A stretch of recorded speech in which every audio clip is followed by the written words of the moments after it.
24 तत्वों से बना है। ये जो मटेरियल बॉडी आप देख रहे हैं, शरीर, ये 24 तत्वों से बना है। इनमें से 11 इंद्रियां हैं, 5 कर्म इंद्रियां और 5 ज्ञान इंद्रियां। 5 कर्म इंद्रियां जिनके द्वारा कर्म किया जाता है, कार्य किया जाता है। जैसे हाथ है, हाथों के द्वारा कार्य किया जाता है। पैर है, पैर से कार्य किया जाता है। एक स्थान से दूसरे स्थान पर हम जाते हैं। मल द्वार, मूत्र द्वार, वाक इत्यादि ये जो इंद्रियां हैं, इनके द्वारा कर्म किया जाता है। ये कर्म इंद्रियां हैं।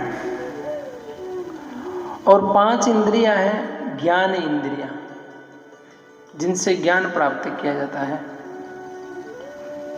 आँख, नाक, जीवा, नाक और त्वचा, इनसे ज्ञान प्राप्त किया जाता है। जैसे आँख, आँख का कार्य है देखना। जैसे मैं आप लोग को देख रहा हूँ, अर्थात देखकर ज्ञान प्राप्त किया जाता है। जैसे ये वह प्रभु है, ये वह माता है, ये बच्चा है, यह बुजुर्ग है। इस प्रकार से आँख से देखकर ज्ञान प्राप्त किया जाता है। अगर अंधा व्यक्ति रहे तो उसको कुछ समझ में नहीं आता है, कौन है कौन नहीं समझ में आता है। तो आँख के द्वारा ज्ञान प्राप्त किया जाता है। तत्पश्चात है कान, कान के माध्यम से सुनकर भी हम ज्ञान प्राप्त करते हैं। कोई भी वस्तु, कोई भी व्यक्ति हमें बोलता है, उसको सुनते हैं और सुनकर ज्ञान प्राप्त कर लेते हैं। परम पूज्य ने रामभद्राचार्य जी महाराज की दृष्टि नहीं है, वो देख नहीं सकते हैं, लेकिन फिर भी राम मंदिर के कार्य में जब उनको बुलाया गया, जज इत्यादि आप सब जानते हैं, तो उन्होंने अनेकों वेद पुराण इत्यादियों से श्लोकों के द्वारा, स्टोरी के द्वारा समझाया कि यहाँ वास्तविक भगवान राम जी का जन्म स्थान है। सब लोग माने उस चीज को। वेद पुराण में जहाँ जहाँ जो उन्होंने बताया वो सब वास्तविक सत्य निकला, वहाँ पर वैसी वस्तुएं लिखी हुई थी। तो रामभद्राचार्य जी परम पूज्य ने महाराज श्री की दृष्टि नहीं है, वो देख नहीं सकते हैं, भौतिक चक्षु नहीं है उनकी, आध्यात्मिकता के द्वारा वो सब कान के माध्यम से सुनकर उस वस्तु को ग्रहण करते हैं।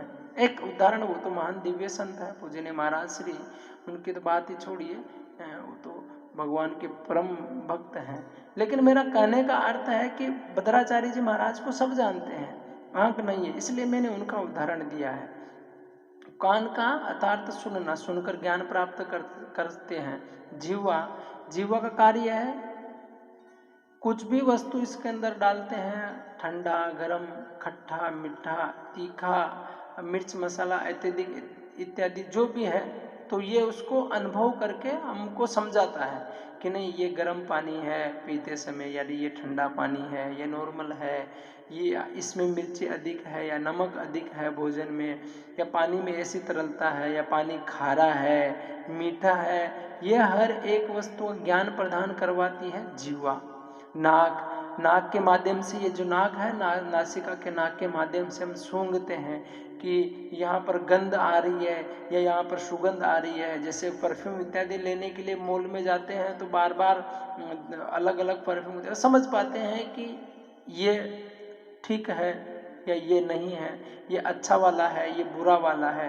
ये नाक का कार्य है सूंघना, अर्थात इससे भी ज्ञान प्राप्त होता है। और फिर त्वचा, ये जो हमारे शरीर की त्वचा है इत्यादि, पूरे शरीर में त्वचा के माध्यम से भी ज्ञान प्राप्त होता है। किसी का स्पर्श करके ज्ञान प्राप्त किया जा सकता है कि ये व्यक्ति कैसा है कैसा नहीं है, या गर्म जल को स्नान करने में स्पर्श करके पता किया जा सकता है कितना चाहिए कितना नहीं चाहिए। त्वचा का अर्थ एक दूसरे को स्पर्श करके ज्ञान प्राप्त करना। लेकिन ये सारी इंद्रियों में मुख्य मन है ना, जो विचार करता है। 11 इंद्रियां शरीर में, इन 11 इंद्रियों में से हर एक इंद्रियों का डबल कार्य है, लेकिन एक ऐसी इंद्रिय जिसका एक ही कार्य है और वो सीधा संपर्क भगवान से रखता है। भगवान से प्राप्ति कराने में सबसे सहयोगी उसका कार्य ही है भगवान की प्राप्ति कराना। या भगवान से डायरेक्ट संपर्क है, भगवान को जानती है वह इंद्रिय। जैसे आप आंख लेंगे तो आंख का कार्य है देखना, देखती भी है और कुछ उगलती भी है। जैसे आप देखेंगे सुबह सोकर उठकर बच्चों का इत्यादियों का तो कभी कभी आंख ही बंद हो जाती है। हमने देखा है छोटे बचपन में कि कभी कभी जब बच्चे सोकर उठते थे तो आंख बंद हो गया, बड़ी मुश्किल से गर्म पानी धोकर ठीक किया था। मतलब आंख देखती भी है तो कुछ गलत भी इसके माध्यम से प्रकट होता है, कचरा निकलता है बाहर। जीवा मुख अर्थात जीवा के माध्यम से भी कुछ गलत निकलता है। आप अगर ब्रश नहीं करेंगे तो पता चलेगा कि कितनी दुर्गंध आती है, लोग बैठना ही पसंद नहीं करेंगे। कभी कभी होता है कोई व्यक्ति ऐसे आकर बैठते हैं जिनके मुख से दुर्गंध निकलती है तो हम प्राय उनके साथ बैठना नहीं चाहते हैं कि दुर्गंध आ रही। कभी कभी तो बोल ही देते हैं प्रभु जी या अरे महाराज, या अभी जो भी जिस प्रकार से हम बोलते हैं कि ये ठीक नहीं है, एटलीस्ट ब्रश तो करके आते भाई आप, या अपने मित्र को भी कभी कभी ब्रश नहीं किया है, ब्रश करके आना चाहिए, तो दुर्गंध निकलती है मुख से।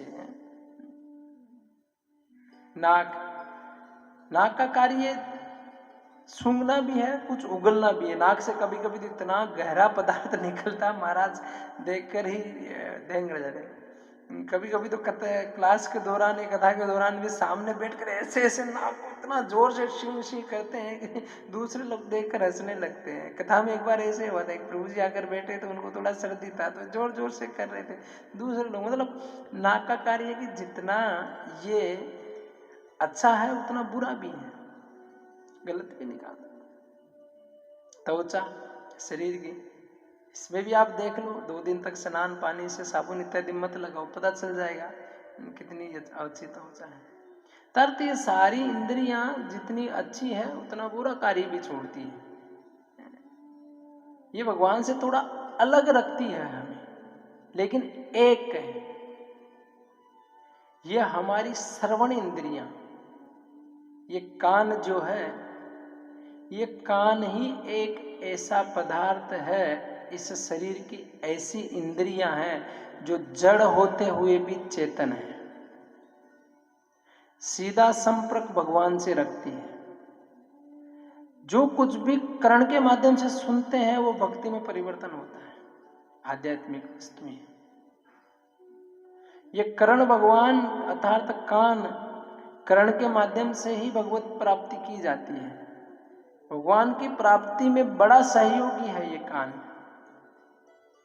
आप बोलेंगे प्रभु जी तो कान के अंदर भी तो कभी कभी निकालते हैं तो गलत गलत गंदे पदार्थ निकलता है। हमारा जो बाहर से जाता है कान में, कान अंदर से नहीं प्रकट करता उसको, ये बाहर से जाता है। आंख अंदर से, मुख अंदर से प्रकट होता है, और भी जो है अंदर से कुछ ना कुछ निकलता है, लेकिन कान के अंदर से कुछ नहीं। बाहर से जो कचरा जाता है वो कान में जमता है और उसी को हम बाहर निकालते हैं। लेकिन आप जो वाक्य शब्द ब्रह्म इस कान के अंदर डालोगे सीधा भगवान से संपर्क कराएगा। हृदय में जो बैठे हैं आत्मा के पास में परमात्मा, उनसे संपर्क करवाता है। केवल एक ही कार्य है इस इंद्रिय के, इसलिए सोच समझ कर इस इंद्रियों का सदुपयोग करना चाहिए। इसलिए कान को हमेशा कृष्ण सेवा में लगाना चाहिए। इसलिए तो अम्बरीश महाराज कहते हैं ना, सवे मना कृष्ण पधार विंदियो वर्चांस वैकुंठ गुणानु वर्णने करो हरे मंदिर मार्जना श्रुतिम चकरात अच्युत सत कथोदय। भगवान की कथा श्रवण करने में इस कान को लगाना चाहिए। पृथु महाराज तो भगवान से बोलते हैं कि प्रभु आपको देना ही है, हमें कुछ वरदान देना चाहते हैं तो आप यही वरदान दीजिए कि 10,000 कान की समक्षता मेरे इन कानों में मिल जाए, मैं आपकी कथाएं सुनता रहूं। तो ये हमारी ऐसी इंद्रिय है। इसलिए हमेशा कर्ण के माध्यम से कथा सुननी चाहिए, जितना हो सके उतना भागवत कथा सुननी चाहिए और इत्यादि रामायण ग्रंथों के ऊपर कथा सुननी चाहिए, भगवान की चर्चाएं सुननी चाहिए। इस इंद्रिय के माध्यम से भगवत प्राप्ति जल्द हो जाती है। लेकिन ये नहीं सुनकर कुछ और फिल्म के गाने, ये गाने वो गाने, मन बेचारा डिस्टर्ब हो जाता है ये सब सुन के। क्या लगाना चाहिए, क्या लगाकर बैठे हैं। अगर गलती से भागवत कथा चल रही हो टीवी के अंदर तो माँ बोलते बेटा ये सब हटा, वो सास बहू लगा, पिताजी बोलते न्यूज लगाओ ना, वो लगाई नहीं बेसूज तो ऐसा मतलब ये भगवत प्राप्ति में हमारी बहुत सुगम सहज इंद्रिय है कान। इसलिए कान को हमेशा कृष्ण सेवा में, कृष्ण कथा की सेवा में लगा के रखना चाहिए। जितना कान के माध्यम से कृष्ण कथा सुनेंगे, सारी इंद्रियां ऑटोमेटिक हमारी शुद्ध हो जाएगी और भगवत प्राप्ति का मार्ग सहज सरल सुगम हो जाएगा। इसलिए हमेशा कान के माध्यम से कथा सुननी चाहिए, क्योंकि ये भगवत प्राप्ति कराता है।